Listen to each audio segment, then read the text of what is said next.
Assalamualaikum warahmatullahi wabarakatuh. Hai Ibnu Haitam, jumpa lagi dengan Miss Aila.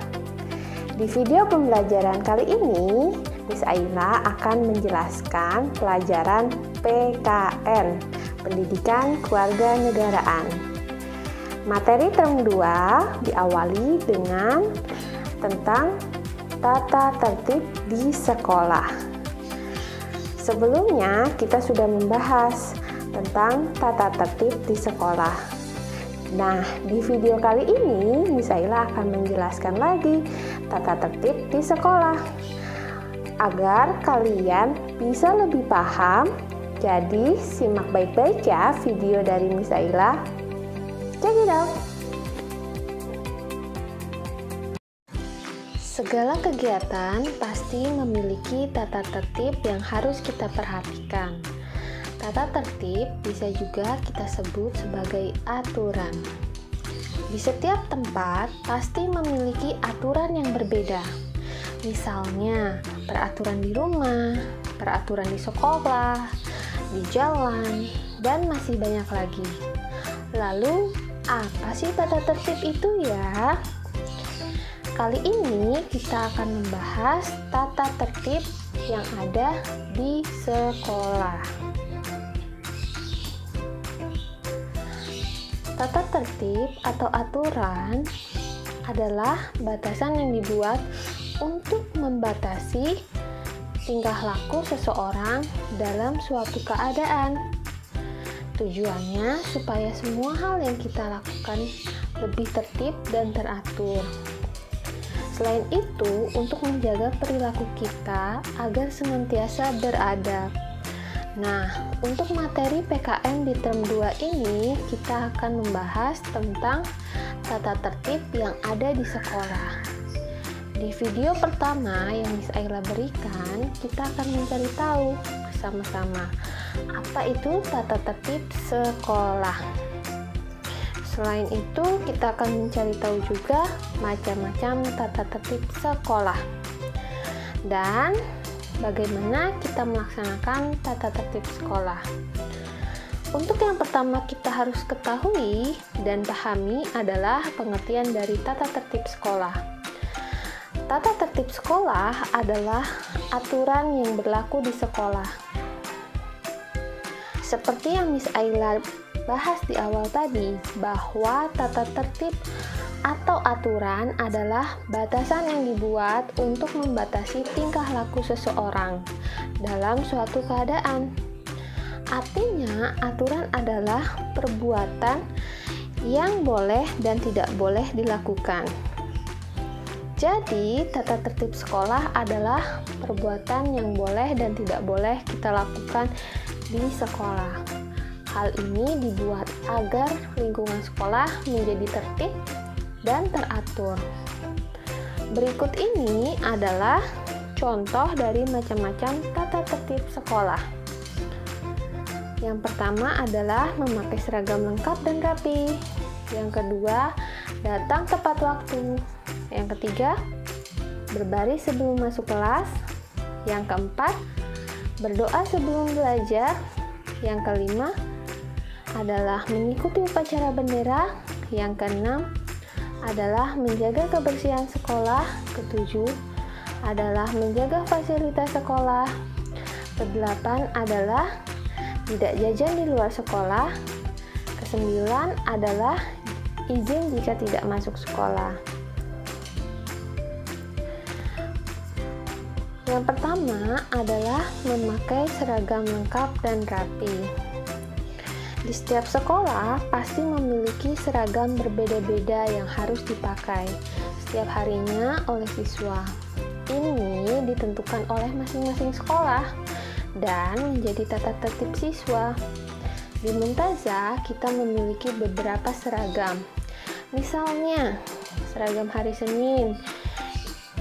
Kita bisa lihat seragam hari Senin menggunakan vest, baik itu perempuan dan laki-laki. Dan perlu diingat, karena Muntazah adalah sekolah Islam, maka untuk perempuan wajib menggunakan jilbab. Kemudian di Muntazah hari Selasa menggunakan seragam kotak-kotak seperti di gambar berikut ini. Di hari Rabu, seragam yang dikenakan untuk anak kelas 1 dan kelas 2 adalah menggunakan seragam muslim bebas. Dan untuk hari Rabu di kelas Ibnu Haytham sendiri ada jadwal pelajaran PI. Ini adalah seragam PI yang kita kenakan di Mumtazah. Kemudian untuk hari Kamis kita mengenakan seragam batik Mumtazah. Selanjutnya di hari Jumat, di hari terakhir sekolah, di minggu terakhir sekolah, kita menggunakan Muslim Mumtazah. Untuk peraturan yang kedua adalah datang tepat waktu. Tata tertib yang kedua adalah datang tepat waktu. Di Mumtazah, jam masuk sekolah dimulai pukul 7.15 pagi. Sebaiknya kamu datang sebelum jam 7.15 agar lebih santai dan tidak terburu-buru. Karena jika terburu-buru, kita akan berkeringat dan membuat badan tidak segar. Banyak kegiatan yang bisa kita lakukan sebelum jam masuk dimulai. Misalnya, menyapa dan bermain dengan teman, membaca buku, dan banyak hal lainnya yang membuat kamu semakin bersemangat untuk memulai hari di sekolah. Selanjutnya adalah berbaris sebelum masuk ke kelas. Nah, tata tertib ini biasanya kita lakukan setelah kegiatan tasmi. Selesai tasmi, kalian kembali ke kelas dengan berbaris rapi untuk saling dengan guru. Setiap siswa harus tertib, tidak boleh saling dorong, apalagi menyelak barisan. Karena semuanya harus saling menghormati dan juga mematuhi tata tertib sekolah. Yang keempat, yaitu berdoa sebelum belajar. Setelah kalian masuk ke kelas dengan tertib, kemudian kalian duduk di bangku masing-masing, dan salah seorang teman kalian yang bertugas di hari tersebut maju untuk memimpin doa bersama-sama. Ini juga sesuai dengan sikap Pancasila sila pertama. Karena kita semua mempunyai agama, jadi apapun kegiatan yang kita lakukan harus diawali dengan berdoa kepada Tuhan kita, yaitu Allah Subhanahu wa Ta'ala. Selanjutnya adalah menjaga kebersihan sekolah. Kalian lihat pada gambar ini, banyak siswa yang sedang menjaga kebersihan sekolah. Karena sekolah adalah tempat kita belajar. Agar kita dapat belajar dengan nyaman, kelas dan lingkungan sekolah kita harus bersih. Kebersihan lingkungan sekolah juga adalah tanggung jawab semua warga sekolah, termasuk siswa. Apa saja yang bisa kita lakukan? Misalnya, membuang sampah ke tempat sampah, tidak mencoret-coret meja, loker, atau tembok. Kemudian, untuk menjaga kebersihan kelas, kita harus tertib dalam melaksanakan piket kelas. Kita selanjutnya adalah menjaga fasilitas sekolah. Ada banyak ruangan di sekolah, seperti gambar yang pertama. Ini adalah ruangan kelas.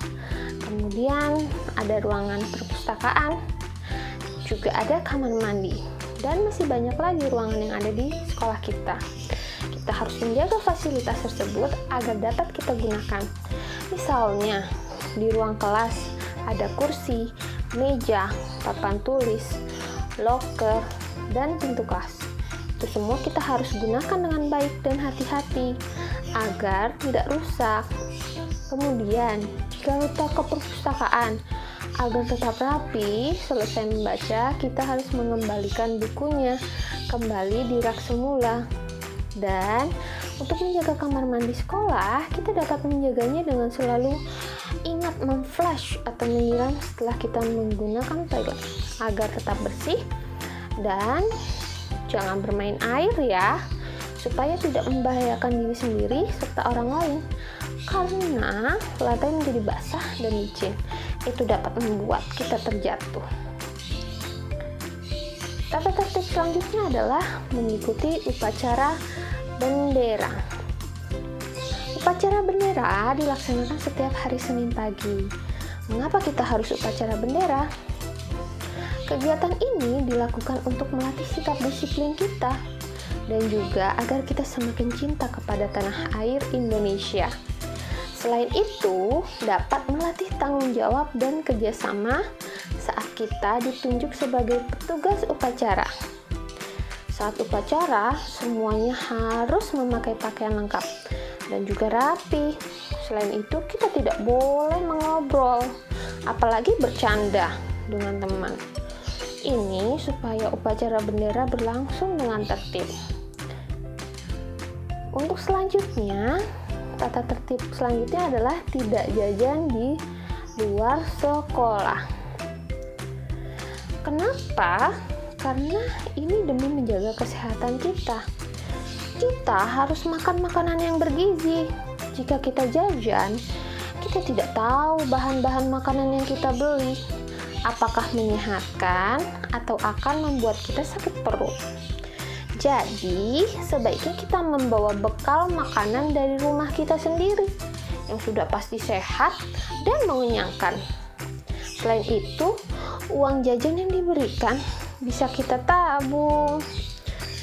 Oke, untuk selanjutnya adalah izin jika tidak masuk sekolah. Ada kalanya kalian tidak bisa masuk sekolah, mungkin karena kalian sakit atau sedang ada acara keluarga. Jika kalian tidak masuk sekolah, yang harus kalian lakukan adalah memberi kabar kepada guru. Bisa menelpon, mengirim pesan lewat handphone, ataupun memberikan surat, sehingga guru kalian mengetahui alasan mengapa kalian tidak masuk sekolah dan akan memberikan info kepada kalian jika ada tugas di hari tersebut. Pembahasan selanjutnya adalah bagaimana kita melaksanakan tata tertib sekolah. Melaksanakan tata tertib sekolah artinya kalian patuh atau taat dalam melaksanakan tata tertib yang ada. Setiap kegiatan yang ingin kalian lakukan harus sesuai dengan tata tertib, mulai dari datang sampai pulang. Banyak sekali manfaat yang akan kita dapatkan jika kita mematuhi tata tertib. Dan sebaliknya, akan ada akibat jika kita tidak melaksanakan tata tertib sekolah. Untuk pembahasan ini, kita akan pelajari di next meeting. Selanjutnya, misalnya berikan contoh karena kita sedang dalam pandemi, maka kita belajar dalam long distance learning. Dan berikut adalah contoh yang misalnya buat tata tertib Zoom untuk siswa. Yang pertama, kalian harus on time. Setidaknya kalian harus hadir atau ready 5 menit sebelum acara dimulai. Jadi kalau misalkan jam 9 mulai Zoom-nya, kalian sudah harus ready 5 menit sebelumnya. Untuk yang kedua, tata tertib yang kedua adalah hadir 100%. Artinya, kalian harus fokus. Kalian harus mencari tempat di mana kalian bisa fokus, jauh dari gangguan, tidak sambil makan, dan duduk dengan baik. Karena kita harus tetap sopan walaupun kita belajar dari jarak jauh. Untuk yang ketiga adalah jangan lupa kalian siapkan alat tulis. Kemudian periksa baterai pada gadgetmu. Pastikan gadgetmu tidak lowbat sehingga bisa maksimal dalam menyaksikan atau menyimak pelajaran yang diberikan secara Zoom. Kemudian pastikan sinyal dan kuota juga supaya kalian tidak terputus-putus dalam menyimak pembelajaran. Tata tertib Zoom untuk siswa yang keempat adalah berpenampilan dan bersikap sopan, baik kepada guru maupun teman selama kelas online berlangsung. Tetap jaga lisan pada siapapun. Yang kelima, Miss Aila berikan tata tertib selanjutnya adalah hidupkan video di aplikasi Zoom pada gadgetmu agar guru dapat mengenalimu. Jangan malu-malu, supaya Miss Aila bisa melihat kalian benar-benar menyimak, atau jangan-jangan ditinggal tidur lagi. Tapi Miss Aila yakin Ibnu Haitam pasti semuanya menyimak. Jadi hidupkan video kalian ya ketika kita live Zoom. Untuk yang keenam adalah tidak meninggalkan kelas kecuali ada keperluan yang sangat penting dan mendesak. Sampai bertemu di kelas Zoom kita by Miss Aila. Oke, ketika kita Zoom live, ini adalah tata tertib yang harus kalian laksanakan ketika Zoom live berlangsung. Oke. Cukup sekian pembelajaran dari Miss Aila di video kali ini. Miss Aila ucapkan thank you for your attention. If you have any question or if you still confused, please ask to Miss Aila or call Miss Aila. Wabillahi taufiq wal hidayah. Wassalamualaikum warahmatullahi wabarakatuh. Baik Ibnu Haitam. Let's say hamdalah together. Alhamdulillahirabbil alamin. I love you and may Allah always bless you. Bye.